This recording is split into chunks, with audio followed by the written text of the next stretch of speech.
Good afternoon, and thanks for joining us. Prince Albert RCMP are investigating after an early morning shooting in the community of Little Red River. Just after 2 a.m., RCMP were called to a residence in Little Red River. Responding officers learned an altercation happened and a firearm was discharged, hitting one adult male who was taken to hospital with serious injuries. The victim's truck was stolen after the shooting. Police arrested 3 people at the residence, but no charges have been laid at this time. The search for the missing truck continues. It's a 2024 white Chevy Silverado with Saskatchewan plate 287NHJ. Anyone with information is asked to contact RCMP or Crime Stoppers. While fires continue to burn in northern Saskatchewan, the SPSA says it will begin an after-action review on fire management strategies used in the last few months. Yesterday, SPSA Vice President Steve Roberts said almost all the fires in the province are contained, but there's still a lot of work to be done and fire crews have been extended into late September. He says the upcoming after-action review will include discussions with national partners, a review of incidents and fire behavior, as well as feedback from stakeholders and individuals. Some communities have shared their plans for next year's wildfire season. We surveyed the public in regards to their feelings on the response of the local community. And we got that input so that we could reflect on that so we could make future plans. The resort village of Candle Lake says it spent $200,000 preventing property loss. A man accused in a human trafficking case was back on the stand today telling his side of the story. Soel Haider and Mohammed Massoum are each facing charges related to human trafficking after a woman says she came to Canada to work for the men and had her wages and personal documents taken while she was forced to live in an unkempt basement. During the trial, court heard the woman lived in Gull Lake and Tisdale while waiting for her work permits. When she received them, court also heard Massoum drove the woman from Tisdale to Elrose, where she was approved to work. Today, Haider told the court that the woman was visibly upset when she arrived at a house in Elrose, which Haider and his wife had for their employees to live in. He said the woman was, quote, angry, screaming, and crying, but she did not say why. The FASD network brought people together in downtown Saskatoon today to increase awareness about fetal alcohol spectrum disorder. The organization says FASD is shrouded with misconception, and their goal is to end the stigma and change perceptions about the disability. About 130 participants walked to support individuals and families living with FASD, a condition that affects thousands across the province. September 9th marks International Fetal Alcohol Spectrum Disorder Awareness Day. Across the country, communities are recognizing the importance of prevention, support, and education of the disorder, which affects 4% of people in Canada. There's just more awareness, and it's a really positive event, and yeah, that more people are learning about FASD and interested in learning about FASD, and it gives us a lot of hope. Moore says there's often shame and blame associated with FASD, but empathy and compassion go a long way. The province has also upgraded one of its air ambulances to better serve patients with complex and urgent medical needs. The King Air B200 has a large entry door, a bigger stretcher, and an electronic lift. And the interior has also been upgraded. The province says the improvements to the medically equipped airplanes will make it safer and easier for emergency workers to move patients on and off the aircraft. The goal is to improve care and access to health services, particularly for patients in northern and rural areas. We always are working with our partners in the Saskatchewan Health Authority to make sure that we're providing the best service we can to the residents of Saskatchewan. And as our population grows older and changes, we have to have different equipment to make sure that we can carry everybody with the care and dignity that they need. Saskatchewan has 4 air ambulances that run 24 hours a day, 365 days a year, and transfer about 1,500 patients per year.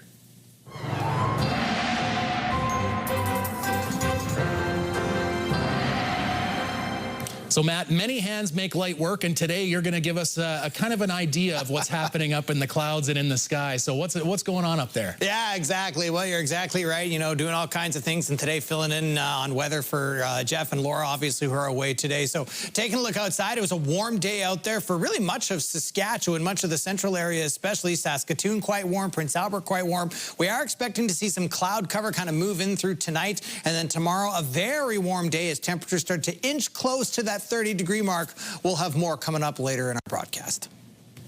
The Saskatchewan NDP is questioning how long it took to remove the self-proclaimed Queen of Canada and her followers from a former school in Richmound. The NDP says families did not feel safe in their homes, that they deserve answers and accountability from the province. It's also asking what the response will be to prevent a similar situation from happening in the future. Everybody deserves to feel safe in their homes, and we need to ensure that this never happens again. That starts with the review of multiple ministries and agencies. Minister of Corrections, Policing and Public Safety Tim McLeod said on Monday that the province was monitoring the situation carefully, adding it had received letters of concern from residents, but that the ministry isn't responsible for directing police. He says the RCMP took action when there was cause for investigation and to make arrests. Scott Moe is in the middle of the pack when it comes to premier popularity. A new poll released by Angus Reid shows Saskatchewan's premier has an approval rating of 50% based on people surveyed in our province. That's up 1 percentage point from the last survey taken earlier this year, but down from the 65% approval rating he received in 2019. Manitoba's Wab Kinew tops the approval score at 61%. The least popular premier in the country, Francois Legault in Quebec, at 22%. The survey was conducted online between August 28th and September 5th. Healthcare workers represented by CUPE 54 held a rally today in Yorkton. The gathering started in City Centre Park shortly after noon. Then healthcare workers marched to Yorkton MLA David Chan's office. Participants say they feel underpaid and undervalued, and that the goal of today's rally was to send a clear message to the government. They demand fair wages and better policies to boost retention of healthcare workers. Support us, fund us, give the funding, keep the funding in the province, and start, they can do incentives like nurses' aides maybe wanting to go back to school, fund that. LPNs maybe wanting to go back for their RN, fund that. Fund retirees to come back and get them hired. Healthcare workers say they won't give up even if it means a strike. When we come back, the Prince Albert Police Service is recruiting. Find out about the opportunities for a rewarding career in policing.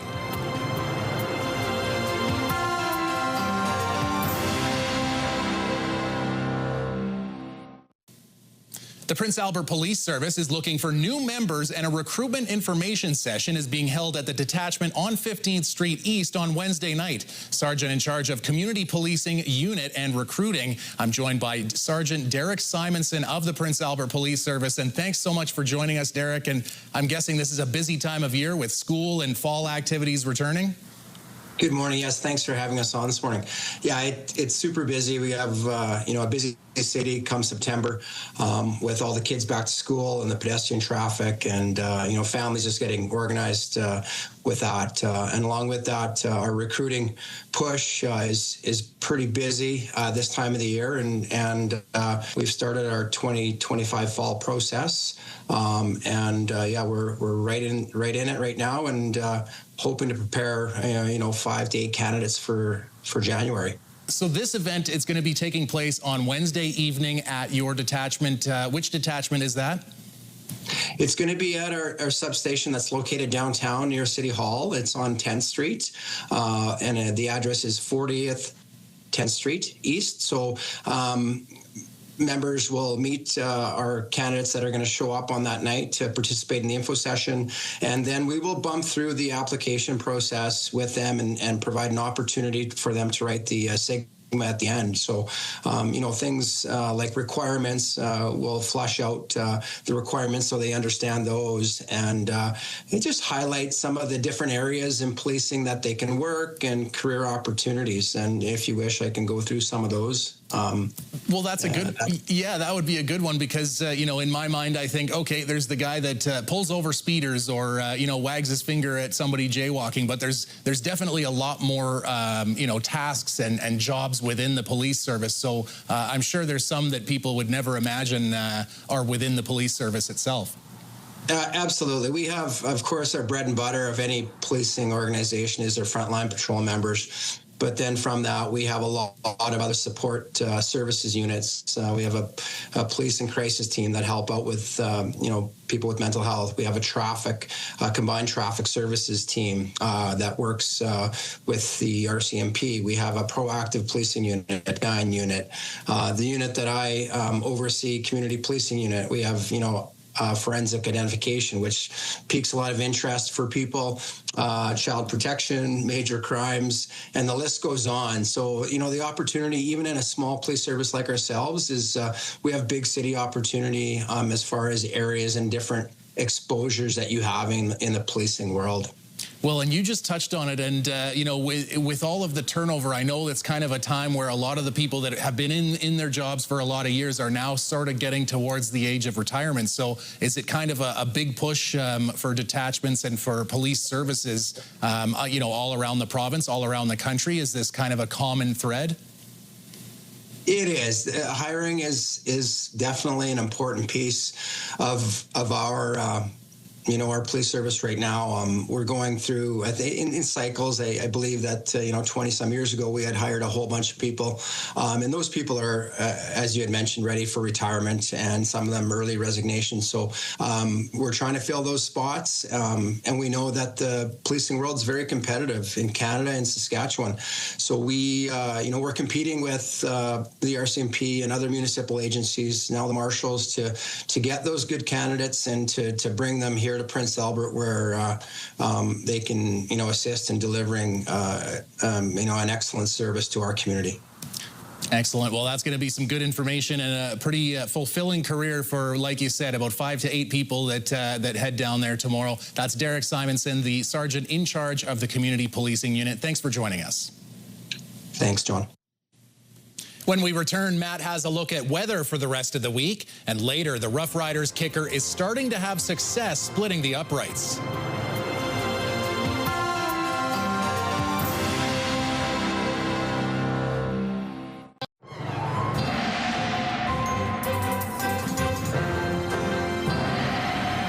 So, Matt, we're in kind of the middle or almost into the middle of September, but judging by some of those daily highs, you probably think you were covering on a day in July. Yeah, that's exactly right. After a bit of what seemed like a bit of a cooler start to the month of September, John, we're looking at temperatures, you know, really ramping up this week and sort of into the latter half of the week. And even as we started to head towards the weekend, we're looking at possibly some rain showers in the back half of our 7-day forecast. We'll have more on that coming up. But have the sunscreen out. Don't put away the hat yet, because it's going to be quite warm over the next 48 to 72 hours, and not just in the Prince Albert area, but across other parts of Saskatchewan as well. We'll take a quick look at your radar and satellite map. The green blotches normally represent rain.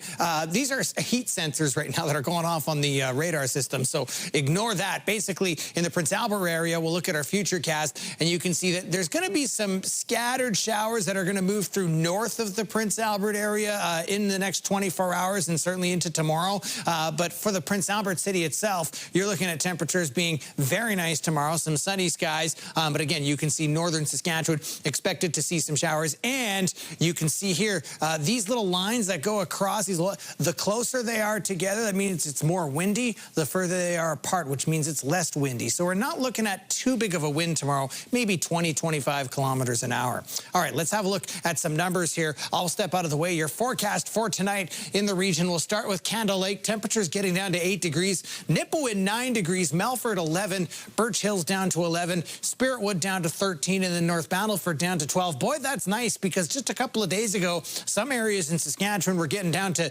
0 and even -1 overnight. So that's a lot better than that. And then as we start to look into tomorrow, temperatures looking mighty, mighty toasty. Candle Lake at 28. Birch Hill's at 29. Nipawin at 29. And Melfort at 29. We'll have to keep an eye on the record books and see if there are any areas areas in Saskatchewan that do start to approach record temperatures, but things are going to be quite toasty tomorrow across the area. Now, in Prince Albert tonight, down to 8 degrees, expecting possibly some showers, and then tomorrow, a daytime high of 29, expected to be mostly sunny, and again, a slight breeze there, 23 kilometers an hour, nothing crazy. And then here's a look at your 7-day forecast in Prince Albert. So we mentioned Wednesday, 29 tomorrow, Thursday, a daytime high of 28, Friday, 27, and then it's sort of the back half of the weekend and into next week where things do start to cool down. We're expecting some showers to move through Saturday and Sunday, cloudy and showers, 24 and 21, the daytime highs, and then Monday, some showers and 19, and then Tuesday, 18 degrees for your daytime high. So that's a look at your 7-day forecast in and around the Prince Albert area over the next week or so. John.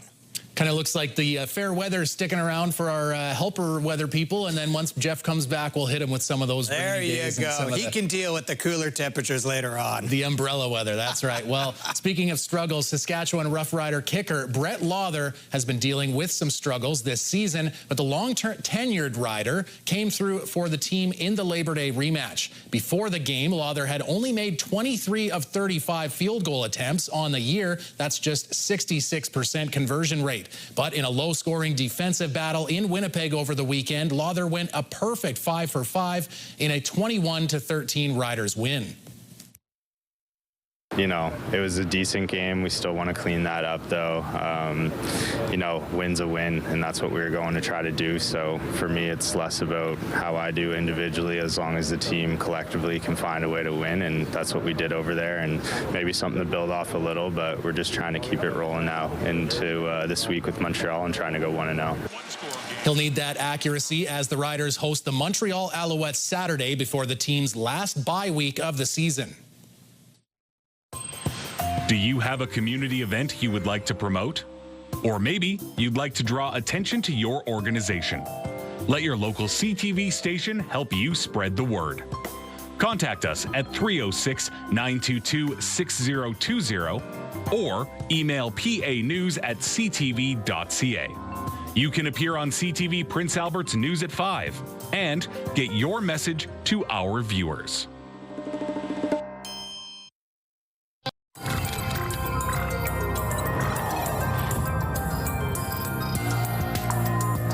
Online gambling is becoming a concern for teens, prompting calls for stronger regulations. As Pauline Chan reports, legalized online gambling can turn any smartphone into a betting platform. About 18 months after single-event sports betting was legalized across Canada in August 2021, Dr. Sean Kelly says he began seeing adolescents, mainly boys, coming in with online gambling-related problems. It tends to be at the lower end, 12 to 13, all the way up to their young 20s. But the thing that really drove home how influential online gambling ads are was an incident with one of his own kids. Asked me what the difference between plus minus and an over-under was. And that was, you know, hearing that from a 7-year-old made me become keenly aware of who was being affected by these advertisements. And while there are restrictions on who can participate in online betting, just like all adult-oriented online content, keeping youth away from it has yet to be effective in certain spaces. Dr. Kelly says the harms tend to be mostly financial, but also things like substance use, anxiety, and depression can result. I'm very concerned that suicidal behavior may seem like a reasonable solution to a financial problem that they have caused for themselves and their families. The Canadian Medical Association Journal says we can't wait for a rash of severe results like teen suicides before acting on the problem of teen online gambling. And they're supporting a new bill to create a framework of stronger restrictions. A number of advertisements per segment, number of advertisements per broadcast, there's a whole bunch of different ways that this could be measured and addressed. Bill 211 passed its second reading in the Senate in June, but the CMAJ says it's just a first step. Pauline Chan, CTV News. Young adults are finding themselves struggling as they transition to their new normal, starting university or living independently. CTV's Vanessa Wright looks at ways to manage the autumn anxiety. It's a season praised for its cozy comforts, but experts say fall can change our mood as much as it does the scenery. The transition from summer to fall means, less sunlight, cooler weather. We spend more time indoors. Although I would argue that, fall in the Maritimes is, kind of my favorite season in many ways. It is a time where we start to nest down a little bit. As psychologist Dr. Brent McDonald explains, the season can be stressful for young adults, especially those making the transition from high school to post-secondary. Things like, moving away from home, moving away from that core family support that you might have had and core friendship supports to new friends, new situations, new towns in many cases, or new provinces. Dalhousie students say their rocky start to school has stirred feelings of anxiety. I moved here from Toronto just about a week ago, and I was supposed to start classes this week, but because of the strike with Dalhousie staff, we haven't been able to start, and we don't really know what's going on. We haven't gotten a ton of information. But right now we're just trying to keep our mind off it, do what we can. Yeah, spend some time outside. Dr. McDonald says it's important for youth to practice mental toughness and embrace the fear of taking a risk. And then once you've gotten into that, what happens naturally is you develop resilience. You develop that sense of, if something doesn't go the way I wanted it to, that's okay. And some advice from those with more life experience. Take it as a new beginning. You are starting something new, so be energetic, be ready for that, and embrace the change. Vanessa Wright, CTV News, Halifax.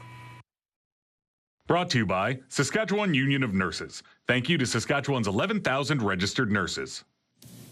All right, Matt, don't cry or don't get anxious over spilled milk. And I guess if you're in Germany, the saying is, don't cry over spilled beer.